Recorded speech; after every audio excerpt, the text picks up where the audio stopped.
Assalamu alaikum everyone. This is Shahrukh Ali, your host, and I'm back with another episode.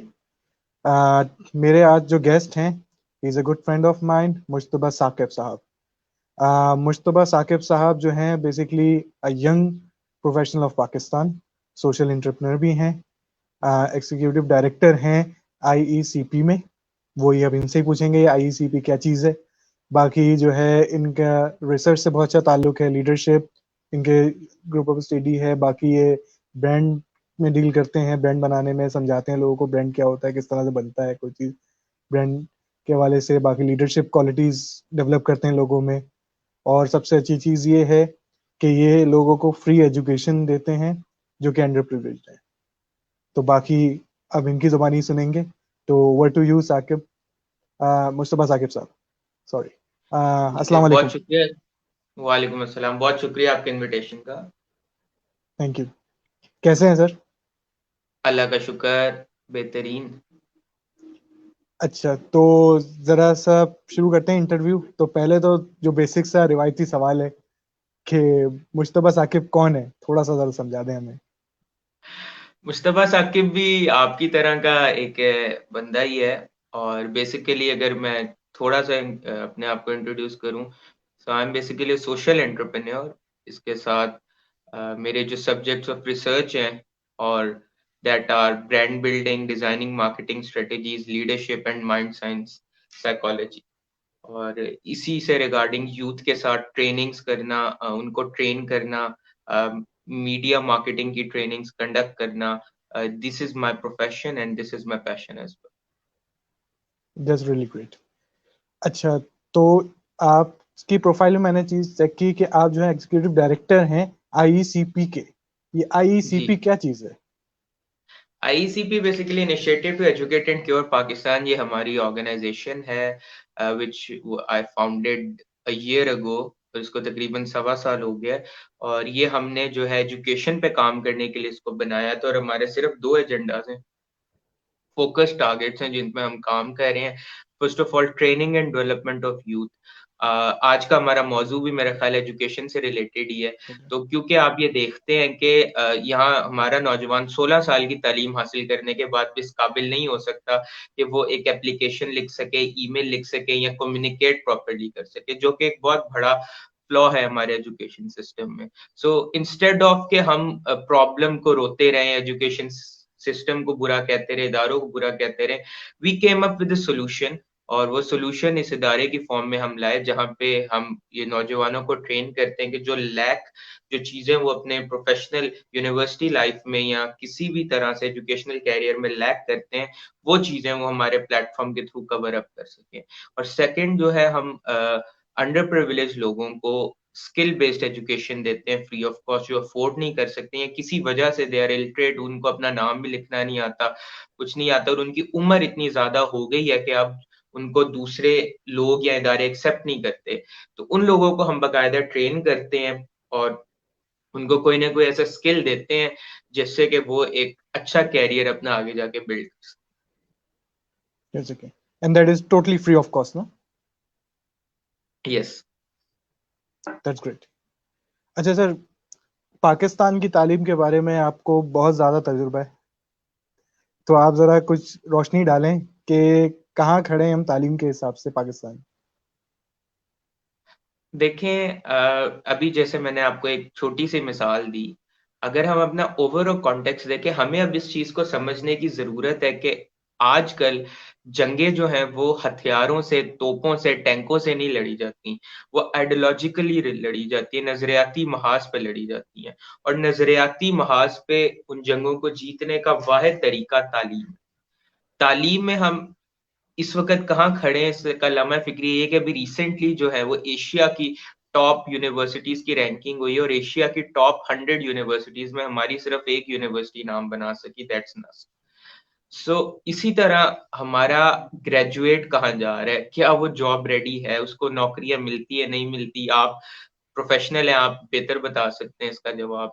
So these are the question जो हमें इस चीज को समझाने पे गौर करते हैं कि हमारा एजुकेशन सिस्टम किधर है इस वक्त और कहाँ जा रहा है। लेकिन एवरीथिंग हैज ऑल्टरनेटिव्स और सॉल्यूशन, जो मैं चाहूंगा कि आज हम डिस्कस भी। अच्छा सर, इसको हम थोड़ा सा स्टार्टिंग से लेके चलते हैं, फ्रॉम द स्क्रैच।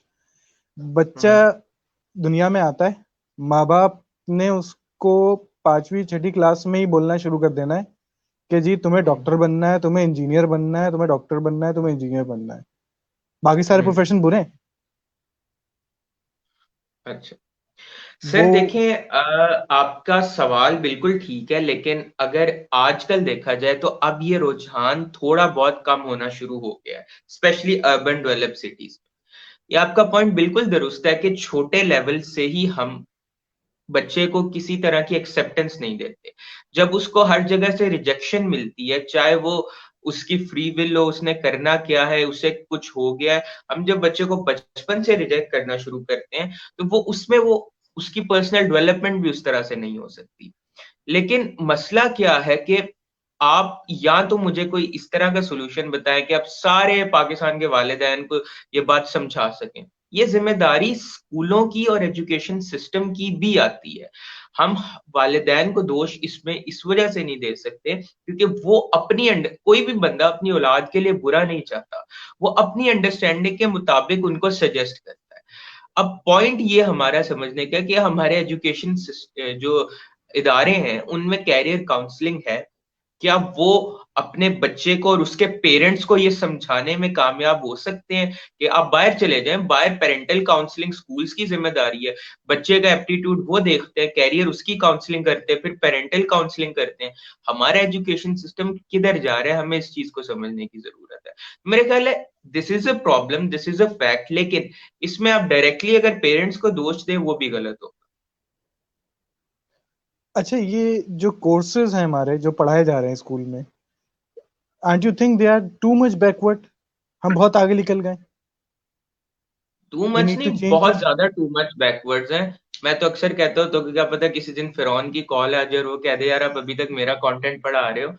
पॉइंट ये है कि कहते हैं कि पुराने रास्ते नई मंजिलों पे नहीं लेके जाते। इकबाल ने बड़ा खूबसूरत लिखा था कि हंसी आती है यार अब मुझको खुदावंदे मकतब पर, सबक शाही बच्चों को दे रहे हैं खाकबाजी का। आप यकीन जाने हर रोज इस दुनिया में जिद्दत आती है। हर साल हम नई नई एक होराइजन में खड़े होते हैं, लेकिन हमारा करिकुलम कई सौ सालों से मेरा ख्याल है नहीं बदला। हम अगर करिकुलम बदलते भी हैं तो हमारा कैसे बदलता है यार, बुक का ऊपर वाला कवर नया आ गया, बदल गया, चलो नई किताब आ गई। अभी बिल्कुल तक ऐसा ही है। हमारे बच्चे को फ्लॉपी डिस्क पढ़ाई जा रही है, दुनिया क्लाउड कंप्यूटिंग पे पहुंच गई है। अब कहने का मकसद ये कि करिकुलम एक बहुत अहम हमारा जो है ध्यान इस तरफ आना चाहिए कि करिकुलम डेवलपमेंट हो किसी हुकूमत का, किसी इदारे का। प्राइवेट सेक्टर तो वैसे ही एक माफिया है एजुकेशन के नाम पे, जो सिर्फ धंधा करने बैठा हुआ है। प्रॉब्लम ये है कि कोई लॉज नहीं है, कोई किसी को पूछने वाला नहीं है, कोई करिकुलम अपडेट नहीं है। हम लोग दुनिया वर्चुअल क्लासरूम्स पे पहुंच गई है, ईमेल्स के जमाना है, हम लोग अभी पेन और कॉपियों से जान नहीं छुड़ा सक रहे, वो तो छोड़े हम अपनी किताबें अपडेट नहीं कर सक रहे। तो ये एक बहुत बड़ा लम्हा फिक्री है हमारे लिए, और मेरा ख्याल है कि निसाब को अपडेट करने की तरफ गौर करना चाहिए और आजकल किताबों से पढ़ाने की बजाय डिस्कशन बेस्ड और रिसर्च बेस्ड एजुकेशन होनी चाहिए। अब आप कोई भी किताब दे के नहीं बच्चे को कहते कि ये पढ़ो, you discuss the topic, topic पे रिसर्च होती है। इंटरनेट हमारे पास मौजूद है, यूज द टूल। लाइब्रेरीज जाने का रुझान हमारा कम हो गया, हम लोगों में रिसर्च कल्चर ही नहीं है। क्यों?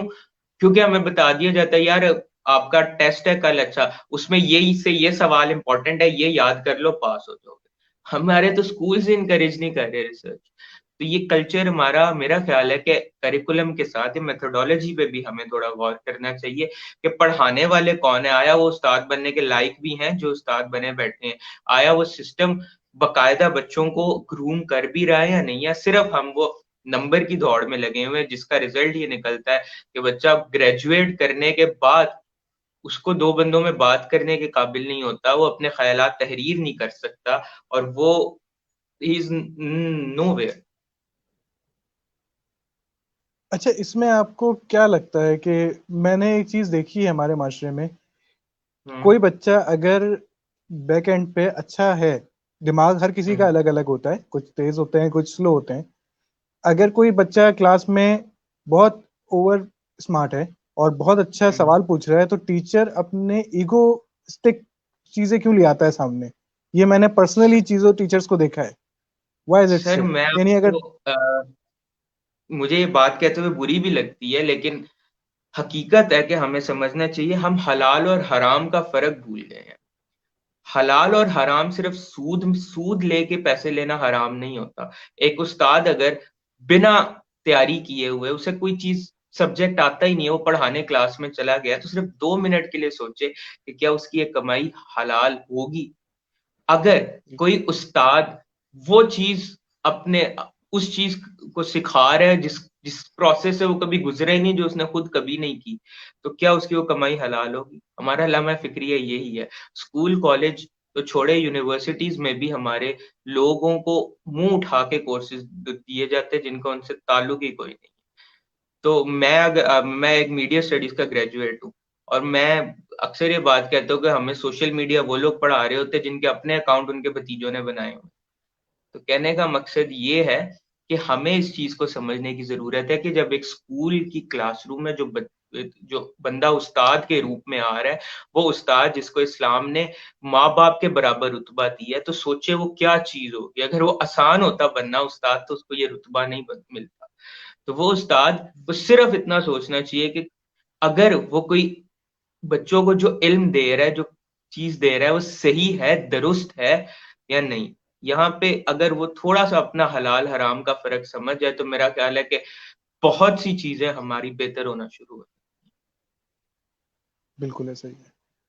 अच्छा मुश्तबा, आप क्या समझते हैं कि प्रैक्टिकल नॉलेज की क्या इंपॉर्टेंस है एज कम्पेयर टू, मैं आज वो बात करने जा रहा हूँ जो हम बहुत अरसे से करते आ रहे हैं, लेकिन हमारी ना हम्म। गवर्नमेंट सुनती है ना कोई सुनने को तैयार है। एक बुकिश रट्टाफिकेशन और एक प्रैक्टिकल नॉलेज।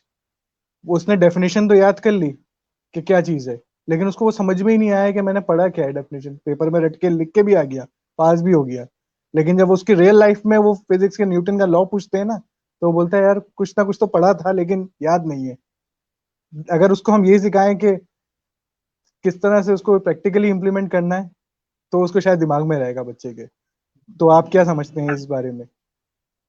देखें, मैं आपको बिल्कुल, मेरी आदत है, मैं बिल्कुल आसान जुबान में समझाता हूँ। कहते हैं कि teach me, I may forget, show me, I may remember, but involve me, so I learn.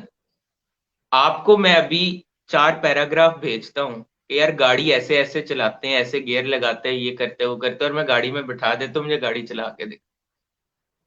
नहीं चला सकते। जिंदगी हमें समझने की जरूरत है कि हमारा जो निज़ाम तालीम है, वो हमें पहले जवाब देता है और फिर सवाल पूछता है। लेकिन जिंदगी में ऐसा नहीं होता। जिंदगी पहले इम्तिहान लेती है, पहले जिंदगी का इम्तिहान होता है, उसका हमें जवाब देना होता है।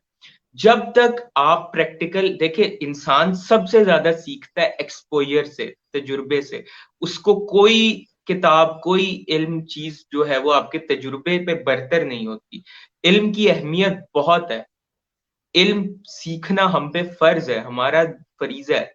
लेकिन प्रैक्टिकल नॉलेज जो है वो आपको ज्यादा आगे पहुंचा सकता है। अगर आप जिस देखिए आप मैं फिर मिसाल देता हूँ कि बंदा गाड़ी चलाना सीखता है, पर जितनी गाड़ी चलाता है उतना परफेक्ट होता है, उतनी उसको रोड सेंस आती है। तो आपके एजुकेशनल इंस्टीट्यूट्स आपको अगर मौके देंगे फ्लोरिश करने के, अपने आप को बेहतर करने के, तब आप आएंगे। अगर आपको वो इन्वॉल्व उस प्रोसेस में नहीं करेंगे, सिखाने के प्रोसेस में नहीं करेंगे, तो आपको याद नहीं होगा। तो अब ये न्यूटन का लॉ रट्टे लगवाने से बेहतर है कि अगर आप उन्हें दिखा दें तो हो सकता है उनको याद रहे। अगर आप उन्हें इन्वॉल्व करेंगे तो कभी नहीं भूलेगा। This is my methodology. मैं आपको अभी मिसाल के तौर पे, आपने रट्टे की बात की, मैं आपको अभी एक चाइनीज एंड जापानीज जुबान का एक पैराग्राफ दे दूं और मैं मुझे याद करके सुनाऊं, तो आप पे क्या गुजरे। ये हमारी मेंटल कंडीशन होगी इस एजुकेशन सिस्टम से निकल के। हम रट्टों पे रट्टे, हम जो है फोर्स चीजों को याद करते हैं। फिर क्या होता है कि हमारी अपनी क्रिएटिविटी मर जाती है। कुरान में बेशतर मर्तबा अल्लाह ने जिक्र किया है, सोचो, तफक्कुर करो, तदब्बुर करो, और यही तालीम है। सोचना, तफक्कुर करना, तदब्बुर करना। हम तो वो कहते हैं, गला घोड़ दिया अहले मदरसा ने तेरा, कहाँ से आए सदा ला इलाहा इल्लल्लाह, इकबाल ने लिखा है। तो बात कहने की ये है कि हम तो इस निज़ाम तालीम से निकल के सवाल करने कोई जो है वो सवाल करने के काबिल नहीं हो सक रहे, हम तो अपनी सलाहियतों को मजीद खत्म करते जा रहे हैं। सो इस पे बड़ा सीरियस कंसर्न आना चाहिए मौजूदा हाकिम वक्त को भी, और जितने भी प्राइवेट इदारों के मालिकान हैं उनको भी एक मिनट के लिए सोचना चाहिए कि वो बच्चों के फ्यूचर के साथ क्या करें।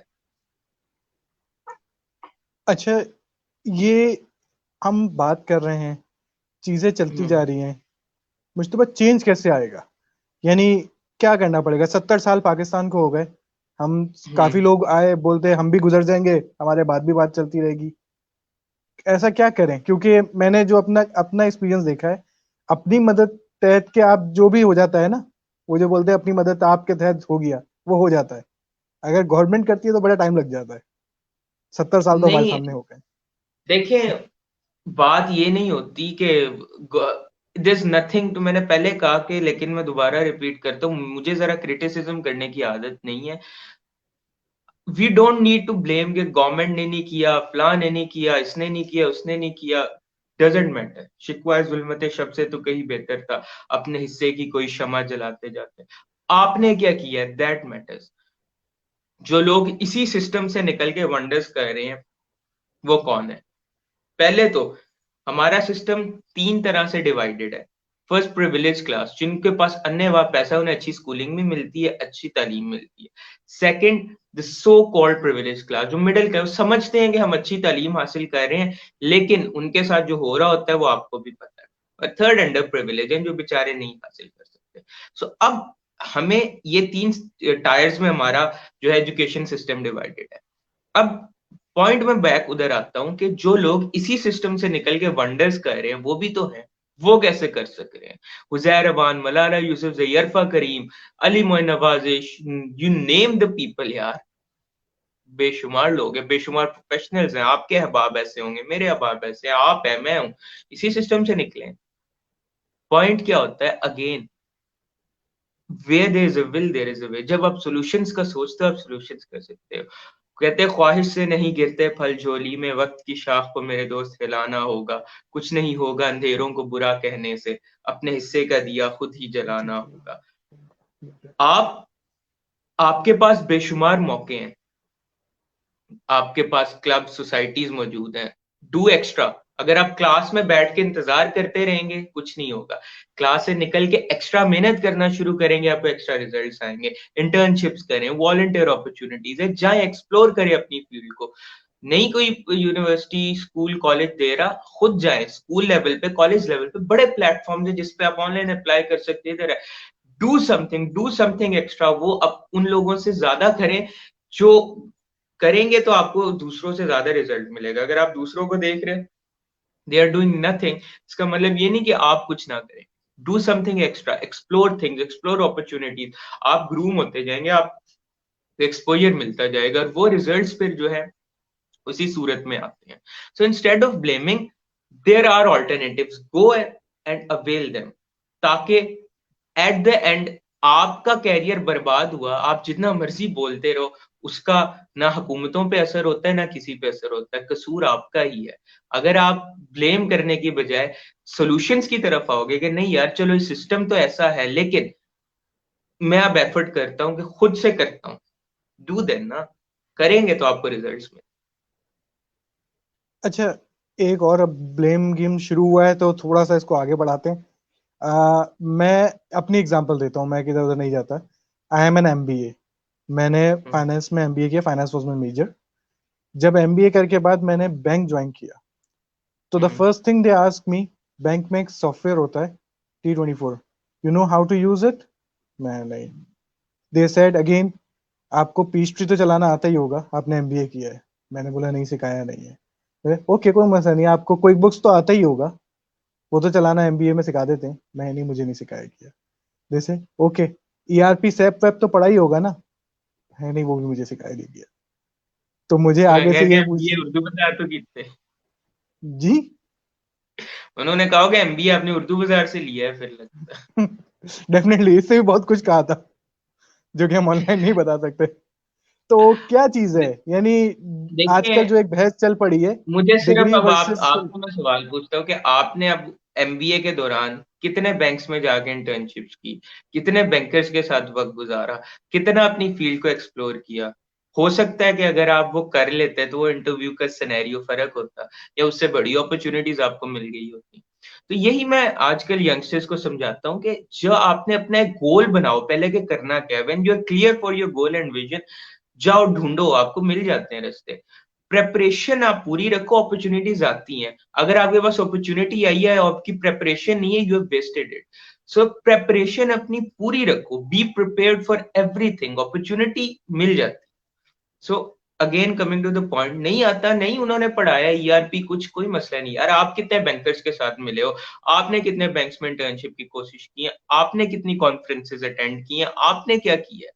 यहाँ बात आ जाती है आप पे। जिन्होंने किया है उनका सिनेरियो फर्क होता है, फिर उनके जब इंटरव्यू होते हो कहते हैं यार इसको तो सब कुछ आता है, इसको तो सब, उन्होंने, अब उनको ये थोड़ी पता कि यार ये इसने खुद ही सीखा हुआ है।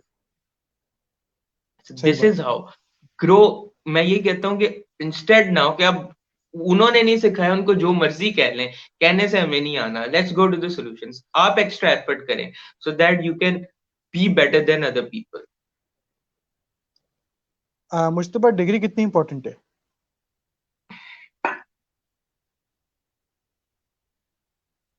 मेरा नहीं ख्याल कि आजकल की, देखे हर चीज की ना एक इम्पोर्टेंस अपनी होती है। अगर आपका कैरियर है ना, कैरियर का आपको पता होना चाहिए। अब मेरे कैरियर में डिग्री की कोई इंपॉर्टेंस नहीं है। जो एजुकेशन में की फील्ड में जाना चाहते हैं, दूसरी फील्ड्स में जाना चाहते हैं, उनके लिए डिग्री की इंपॉर्टेंस हो सकती है। It depends to person. Degree का मकसद एक सर्टिफिकेट के तौर पे ना लें। ये जो आप 4 साल या 6 साल या कुछ अरसा गुजारते हैं, वो डिग्री के साथ आप जो चीजें गेट कर रहे होते हैं वो भी बड़ी इंपॉर्टेंट, जो अपॉर्चुनिटीज आप गेट कर रहे होते हैं वो भी बड़ी बड़ी इंपॉर्टेंट है। लेकिन degree without skills is useless. Skills आप में हो, आपको, आपने अपनी मिसाल दी, आपको जितना मर्जी नॉलेज हो, जब तक आपके पास स्किल्स नहीं होंगे टूल्स को यूज करने के, नॉलेज प्रोसेस करने के, क्योंकि देखिए नॉलेज तो अब गूगल चाचू जी बैठे हुए हैं, सारा नॉलेज हमारे पास है। We don't need to store it in our brain, we must know how to process that. So हर चीज की इंपॉर्टेंस होती है जिंदगी में, हर चीज का एक कोई ना कोई वैल्यू होती है। लेकिन degree without skill will be useless. Degree लें और उसके साथ उस फील्ड में स्किल्स डेवलप करें। आपको देखें, डिग्री लेने के दौरान ही बड़े लोग कनेक्ट, आप किसी ना किसी से कनेक्ट हो जाते हैं जो आपको ब्रेक थ्रू दे, आप बड़े ऐसे तजुर्बात से गुजर जाते हैं। मैं समझता हूँ कि यूनिवर्सिटी लाइफ में जो आप जिंदगी का पहला तजुर्बा करते हो एक कंट्रोल्ड एनवायरनमेंट में, सो वो एक बड़ी हेल्दी चीज होती है कि आप एक कंट्रोल्ड एनवायरनमेंट में फर्स्ट एक्सपीरियंस लाइफ का करते हो। आप फ्रेंड्स मिलके कोई इनिशिएटिव लेते हो, आप यूनिवर्सिटीज कॉन्फ्रेंसेज में जाना शुरू होते हो, वॉलंटियर करना शुरू होते हो। तो क्लासरूम के बाहर वो आपके इनिशियली एक कंट्रोल्ड एनवायरनमेंट पे जिंदगी के नए नए तजुर्बे होते हैं। सो उसकी जारी बात इंपॉर्टेंस है। As a piece of paper बिल्कुल इंपॉर्टेंस मैं नहीं कहूंगा डिग्री की है, पर एज वाइडर टर्म उसकी आप में इंपॉर्टेंस होती है, जिसको हमें निग्लेक्ट नहीं करना चाहिए। अच्छा मुझतबा, क्या कहेंगे कि हमें कुछ सब्जेक्ट्स इंक्रीज करना चाहिए, हम थोड़े डाइवर्सिफाई हों? यानी कि अगर कोई एमबीए अफोर्ड नहीं कर सकता तो he can go for some lower task. कोई बिल्कुल पढ़ाई नहीं कर सकता तो he can adopt acting career, singing career, painting career.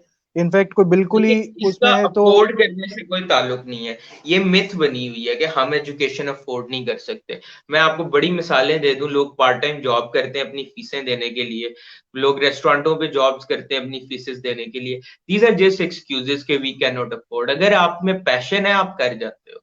Point ये है कि इस वजह से कभी कैरियर नहीं चूज करना कि हम अफोर्ड नहीं। आपका एक्टिंग करने का शौक है यार, डू एक्टिंग। उसमें ये क्या है कि नहीं कर सकते? जिस चीज का शौक है वो करो, अपने पैशन को एक्सप्लोर करें और करें। डू द थिंग जो, देखिए अगर आप अपने पैशन को प्रोफेशन बनाने में कामयाब हो जाते हैं, you will enjoy your life. So definitely. इसका कोई ताल्लुक ये नहीं, मैं इस चीज को बिल्कुल इससे जरा मुख्तलिफ रखता हूँ नजरिया, कि ये चीजें पैसा होना ना होना हमें अपने गोल्स की तरफ जाने से रोक देता है। There are plenty of examples जो मैं इधर कोट कर सकता हूँ। लेकिन अपने पैशन को परस्यू करें, चाहे एक्टिंग है, कुछ है। These things are just lame excuses. अच्छा, हमारे पाकिस्तान में अभी भी कोई गैप है एजुकेशन में? हम कुछ और फील्ड ला सकते हैं जो कि वर्ल्ड वाइड बड़ी अच्छी चल रही हैं, पाकिस्तान में नहीं है? पहले गैप ही है हमारे एजुकेशन सिस्टम में इस वक्त। देखिए, दूर नहीं, मैं आपको एग्जांपल दूं, दुनिया की छठी सबसे बड़ी इंडस्ट्री स्पोर्ट्स की इंडस्ट्री है। हम तो उस छठी सबसे बड़ी इंडस्ट्री को नहीं अपने साथ ग्रो कर सकते। पाकिस्तान के सबसे बड़ा ब्रांड स्पोर्ट्स का ब्रांड है। दुबई जैसे मुल्क का मेजर चंक उसके बजट का सिर्फ स्पोर्ट्स से आता है। सही स्पोर्ट्स की बात। तो इम्पोर्टेंस है। इस तरह बेशुमार चीजें हैं, मगर मसला क्या है, हमारा प्रोफेशनल्स ही नहीं है, कराना किससे है?